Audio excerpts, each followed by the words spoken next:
A computação quântica vem sendo falada há uns 50 anos, desde 82, quando o professor de física, Richard Feynman, ele provocou a comunidade com um computador que pudesse realmente simular a mecânica física, a mecânica de química, a mecânica quântica, para que realmente resolvessem situações em química, de remédios e de logística e de diversas outras aplicações para a humanidade. Desde lá, há décadas, vem se estudando.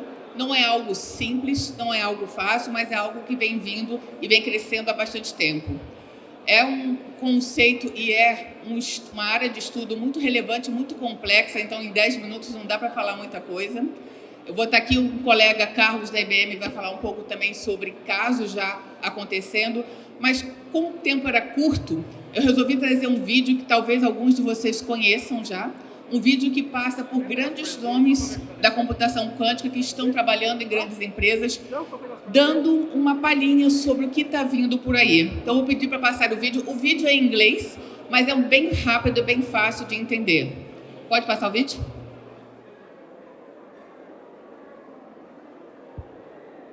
Who was it that said, if you think you understand quantum physics, you don't understand quantum physics?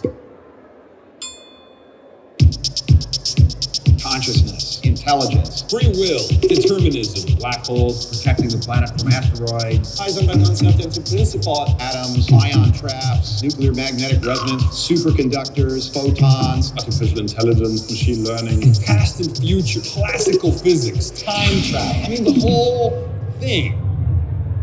I can tell it's going to get very hot as I start speaking, so tell me if I start to look really shiny. Quantum physics puts everything into question. It defies every intuition you have about the natural world. Quantum is a very strange regime of physics. Things can exist in this state of superposition where they can be like ghosting on each other, where they can be this and that at the same time. Entanglement, quantum entanglement. Two objects, if they're quantum mechanically entangled, are still strongly related to each other, even though they can be a vast distance apart. There's a notion of the multiverse. There's a whole family of hardwoods in different states and going through different experiences and different life trajectories. The famous one is quantum tunneling. Tunneling is the slippage between universes. For a long time, people thought those effects only existed in the microscopic domain. Like atoms, electrons, photons. But really, it's the theory of our universe. So if you want to build a quantum computer, you want to incorporate those new phenomena into information processing. Maybe quantum computation is one of those instruments that's going to allow us to see quantum effects at the human scale. Google and NASA have teamed up to share one of the world's first commercial quantum computers. This machine, made by Canada's D-Wave, will be installed in a NASA research center in California.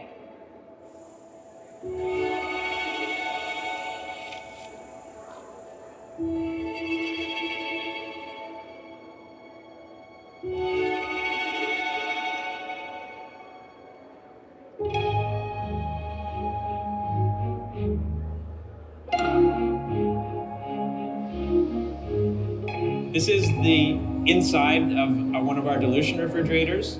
All of this infrastructure is to basically operate the chip at a temperature that's 2 orders of magnitude colder than interstellar space.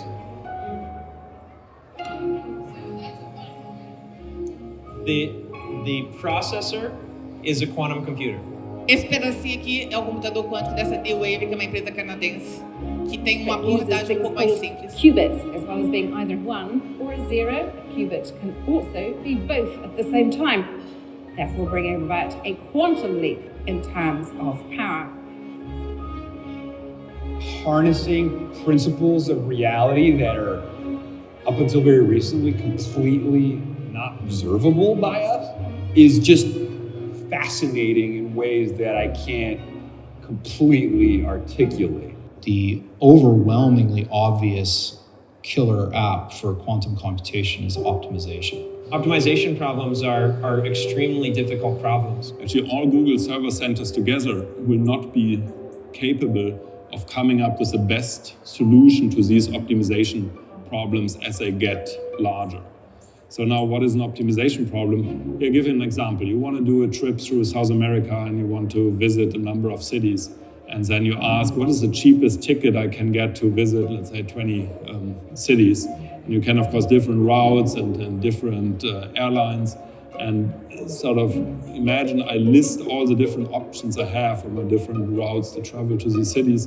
We currently, as a civilization, we generate vast amounts of data. It could be climate data, genomic data, but it's very difficult to generate useful insights oftentimes from that data. If you can solve optimization problems better, you have an important resource at your hand.